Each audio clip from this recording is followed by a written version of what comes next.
Exactly how much clearer do you want me to be? That makes me so livid I could cry.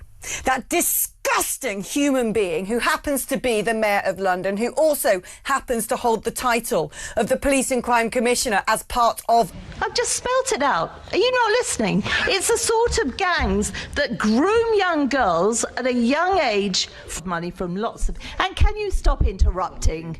It's very rude. Can I? I think that you get a lot... It started like any other political chat on national television, until Danny Dyer decided he'd had enough of the spin. The cameras were rolling, the studio lights were blazing, and within seconds, Britain witnessed one of the most unexpected political showdowns in recent memory. Dyer, known for his fiery attitude and sharp tongue, wasn't there to play nice. Across the table sat Labour leader Keir Starmer and Shadow Chancellor Rachel Reeves, ready to promote their latest campaign message. But what they didn't expect was that Dyer had come loaded, not with talking points, but with truth bombs. From the very first question, you could feel the tension. Dyer leaned in, eyes narrowed, and asked, "Do you lot even know what normal people are going through out there?" Two-tier faux outrage and hypocrisy has been once again exposed. Just one further question on Palestine Action. You're a human rights lawyer in a former life.